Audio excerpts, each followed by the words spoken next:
Je n'ai pas eu de révélation tout d'un coup. J'ai pas entendu une voix comme certains saints en disant Xavier, tu seras diacre. Je me suis pas réveillé non plus un matin en disant bah tiens, il faut que je vais être diacre. Non. J'ai eu plusieurs fois des personnes de la communauté, de la paroisse qui me disent ah, Xavier, tiens. Diacre, t'y penserais ou ça t'intéresserait? Et puis un jour, il y a eu un des prêtres de la paroisse qui m'a dit Xavier, est-ce que diacre, ça te dirait? Est-ce que tu y as pensé déjà? Donc j'ai été revoir ma femme et on en a discuté. Il s'avérait que c'était pas possible avant et ça le devenait. C'était possible au moment où il y a eu cette interpellation. Et donc, j'y ai vu un vrai signe et on s'est dit pourquoi pas. Voilà. Et donc on a eu 5 années pour cheminer, pour en arriver à cette décision qu'on a aujourd'hui. Je suis appelé à ça. Nous sommes appelés à ça parce que même si c'est moi qui serait ordonné, il y a un engagement de couple quelque part parce que ça a une répercussion sur le couple, c'est clair.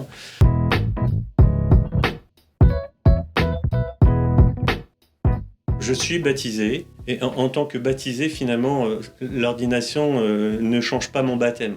Pour moi, c'est une mission nouvelle. Je suis appelé à autre chose que ce que je vivais jusqu'à présent. Ça va être ma mission, ça va être mon appel, ça va être aussi ma réponse à l'appel du Christ par rapport à ce qu'il veut me faire faire.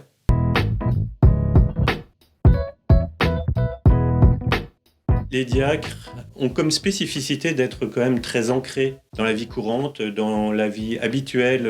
J'ai une famille, je travaille, j'ai des enfants qui grandissent avec toutes les problématiques des ados, des jeunes qui doivent trouver aussi du travail, de les accompagner. Des engagements aussi en milieu soit associatif, soit en milieu ecclésial. Voilà. On est immergé dans la vie de tout le monde. Et finalement, la spécificité pour moi, c'est peut-être d'être le signe que l'Église se trouve là où sont les gens, de les rejoindre dans leur quotidien, d'aller dans tous les recoins de la société où il y a besoin d'une présence d'Église. Et que ça ne soit pas forcément que les personnes extérieures viennent dans l'Église, c'est que l'Église aille là où sont les gens.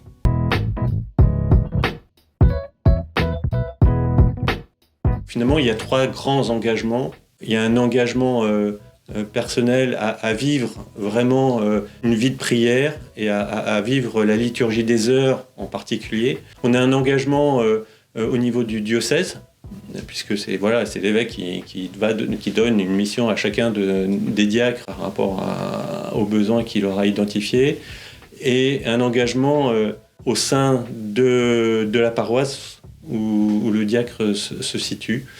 Il peut faire des baptêmes, des mariages, présider aux funérailles, proclamer l'évangile, faire l'homélie. Vraiment, le point pour moi essentiel, le cœur du sujet, c'est vraiment le premier point.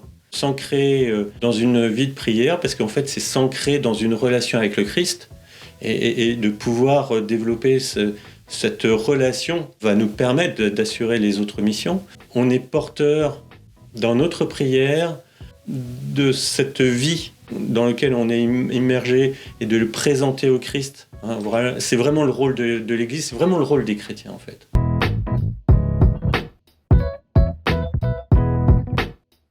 Alors ma relation au Christ par rapport à mon ordination de diacre, le premier mot qui viendrait, c'est serviteur inutile. On essaye de faire passer à travers nous ce que le Christ veut donner au monde.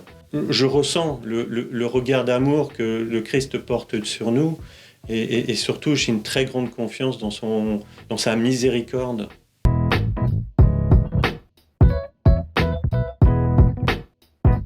Le centurion qui envoie des Juifs voir le Christ pour voir Jésus pour guérir son esclave.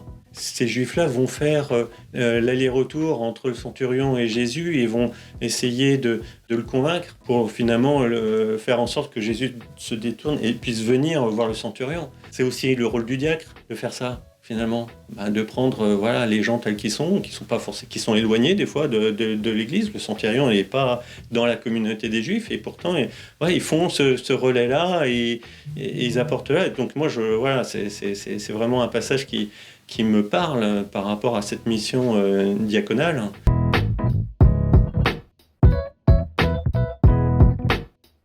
Moi, je dirais qu'elle bouge.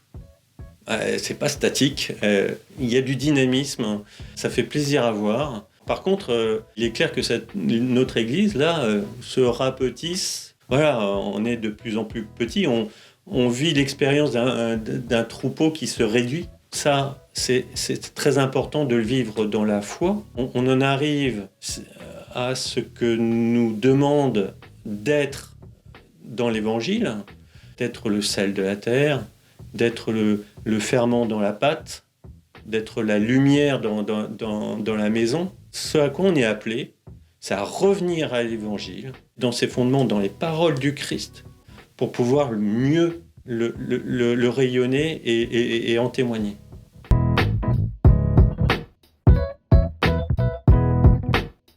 Mon espérance, ça serait qu'on soit vraiment cet hôpital de campagne que le pape nous appelle à être. En fait, on se trouve dans une société qui est quand même dure, avec des difficultés économiques, avec des personnes qui sont quand même en recherche dans ce monde un peu matérialiste et individualiste. Je pense que on doit être là. Et il faut qu'on soit finalement source d'espérance. Un peu comme finalement une oasis dans un désert.